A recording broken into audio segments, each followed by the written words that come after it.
We are joined now by the outgoing chairwoman of the Connecticut Democratic Party, Nancy DiNardo. And Chairwoman DiNardo, good to see you here in the program. Thank you. You served 2 non-consecutive terms, so correct. I'll call you like the Grover Cleveland of party chairwoman.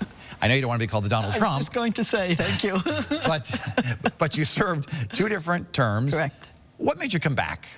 Well, actually, I wasn't planning on coming back. Nancy Wyman was asked to be the chair, and it was something that she was willing to do but didn't really want to do. And she said, well, I'll do it for a year. And then when the year was up,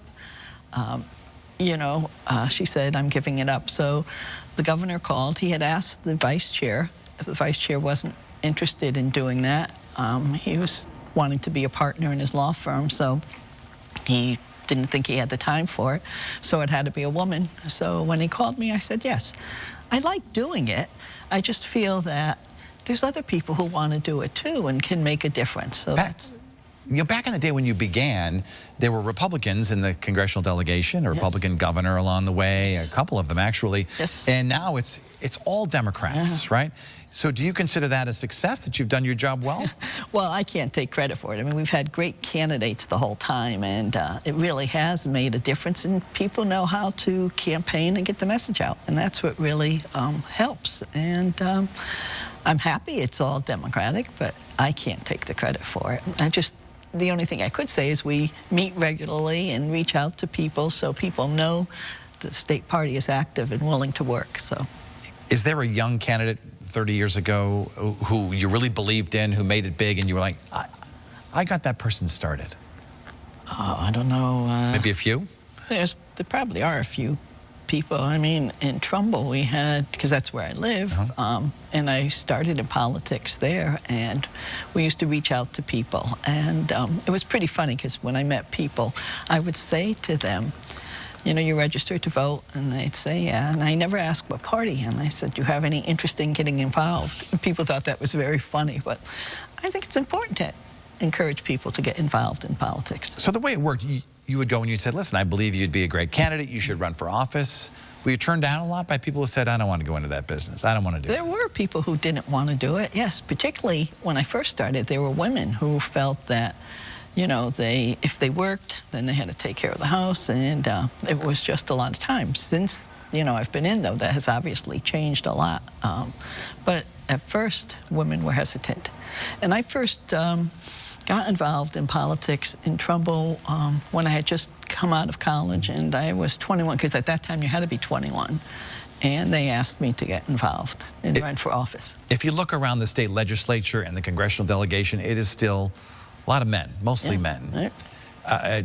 Do you believe that you're making progress in terms of getting more women in politics? Oh, yes, I think so. I mean, if you look, I don't know the exact numbers, but there are more women willing to run, at least at the state Senate and at the House level. And, you know, we have 2 women in Congress right now, and I think women are, you know, more willing to step up and try it. It's not like, oh, I can't do that.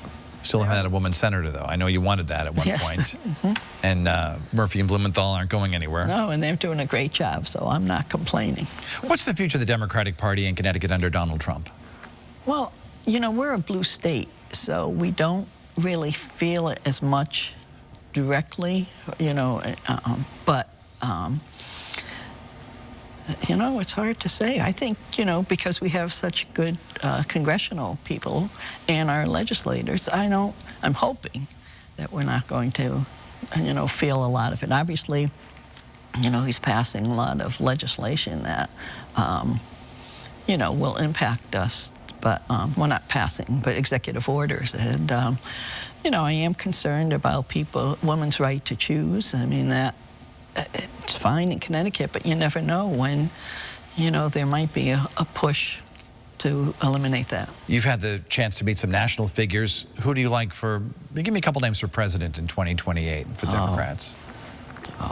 Well, we have 2, not just 2, we have great people in our legislative bodies that are particularly in the, that I would love to see possibly do it. I don't know. I've never had conversations with them. And, well, any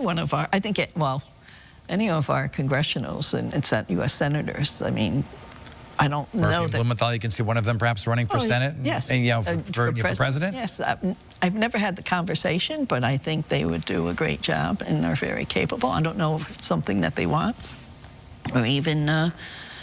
Well, Senator Blumenthal's son is in the studio, so he's probably texting his dad right now, hey, Dad, the chairwoman wants you to run for president in 2028. Did you know this?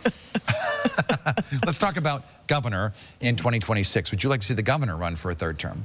Yes, I think he's done a great job, and he's well-liked. He's not what we would call, like me, a typical politician. He's a businessman, and he runs the state like a businessman and not like a politician. And I think, you know, he doesn't look at Democrat, Republican. You know, he looks for people who can do the job. So, yes, I would like it. I don't ask him because I think it's too early for him to say anything, and I don't want to be one of the ones to know it if it gets out that he is or isn't. So. Great to have you with us, and always Thank you I appreciate your very candid interviews over the years. So, Nancy DiNardo, thank you. Democratic Party chairwoman. When we come back, would you want to change the U.S. Constitution? Meet the Hartford lawyer who wrote a book about it. This Week in Connecticut returns right after the break.